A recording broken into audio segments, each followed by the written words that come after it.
전당대회를 일주일 앞두고 이어진 토론회에서는 한동훈 후보의 댓글팀 의혹과 특검이 도마에 올랐습니다.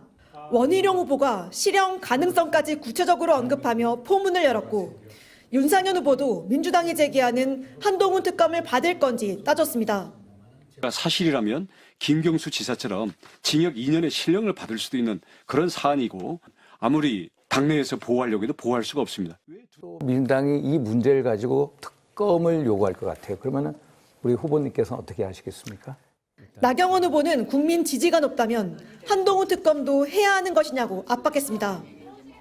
댓글 특검이나 보니까 또 56.6%가 나왔더라고요. 그러면 최장병 특검도 60%인데 그러면 그런 논리라면 우리가 그냥 원칙 없이 끌려가야 된다는 얘기잖아요.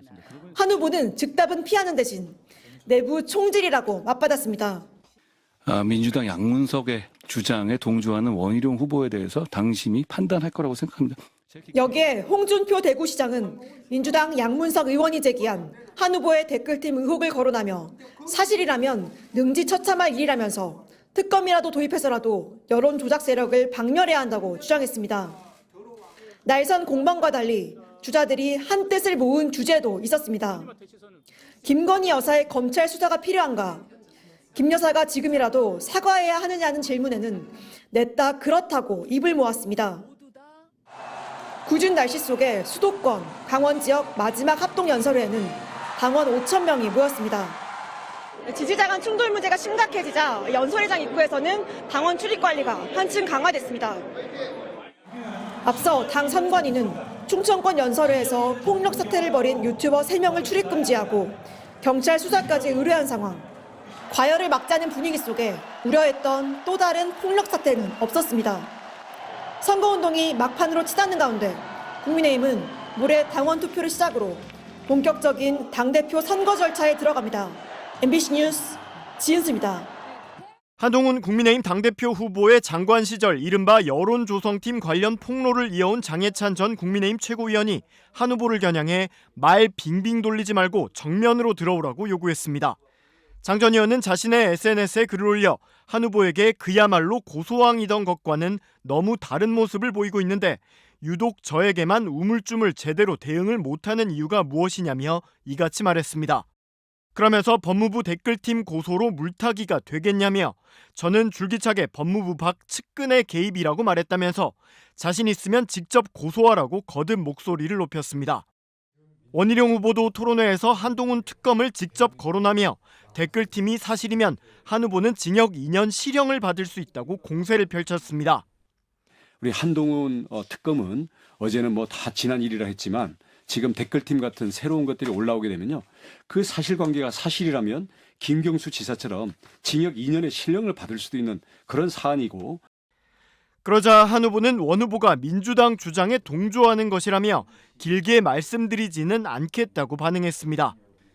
민주당 양문석의 주장에 동조하는 원희룡 후보에 대해서 당심이 판단할 거라고 생각합니다. 제가 길게 말씀드리진 않겠어요. 이와 관련해 홍준표 대구시장도 민주당 양문석 의원의 폭로가 사실이라면 드루킹 사건과 맞먹는 대형 여론조작 사건이라면서 그냥 넘어갈 문제가 아니라고 가세했습니다. 홍 시장은 SNS에 글을 올려 우리 당 대통령뿐만 아니라 여권 주요 인사들에 대해 차마 입에 담지 못할 욕설로 저주하는 세력이 우리 내부에도 있다면 이건 능지처참해야 할 일이라며 이같이 말했습니다. 그러면서 여야를 떠나 이런 여론조작 세력들은 정치권에서 박멸해야 한다. 특검이라도 도입해서 두 번 다시 이 땅에 여론조작 세력이 발을 붙이지 못하도록 해야 한다고 강조했습니다. 앞서 민주당 양문석 의원은 댓글팀 의심 계정을 일부 찾아냈다며 총 29개 계정에 7만여 개 댓글을 분석한 결과 야당뿐 아니라 여당과 대통령에 대한 공격도 상당 부분을 차지했다고 주장했습니다.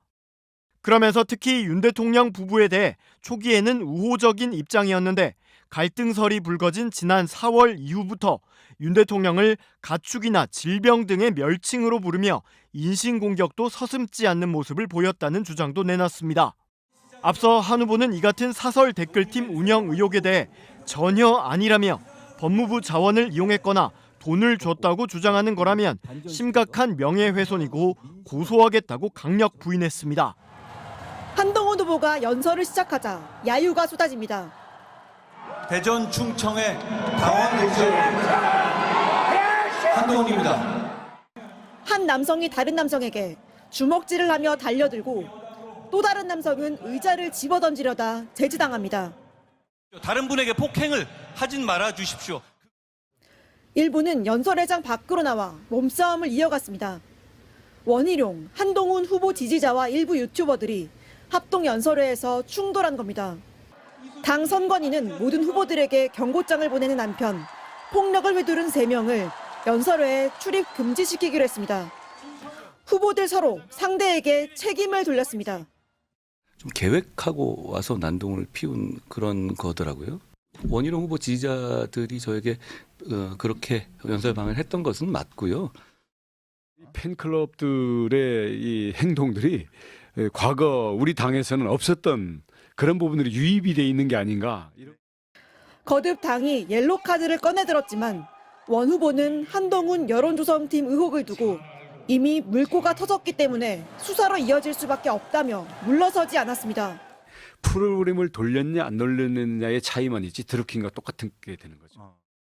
반면 한동훈 후보는 댓글팀 의혹이 자신과는 무관하다고 거듭 주장하면서 고소하겠다고 맞받았습니다. 그 문제는 제가 고소하겠습니다. 예. 그 법무부 직원들의 명예를 훼손하는 거거든요. 한동훈, 원희룡 양측이 댓글팀 논란을 두고 법적 공방까지 예고한 가운데 더불어민주당은 특검을 통해서라도 진실을 밝혀야 한다고 강조했습니다. 즉시 한동훈, 김건희 불법 댓글팀 의혹 수사에 착수해야 합니다. 이 수사 의지가 없다면 특검으로라도 밝혀야 합니다. 집안 싸움이 야당 공세거리만 제공한 상황. 다른 당권 주자들은 당에 필요한 건 통합과 안정이다. 두 후보의 폭주가 보수 분열을 초래한다. 비판하며 우려를 드러냈습니다. 특별위원회까지 꾸려 총선 참패 원인을 분석한 총선백서는 전당대회에 영향을 줄 수 있다는 이유로 발간 시점을 미루기로 했습니다. 전당대회 뒤에도 당내 혼선과 갈등, 또 이어질 야권 공세까지 거센 후폭풍이 불가피해 보입니다. MBC 뉴스 지은수입니다.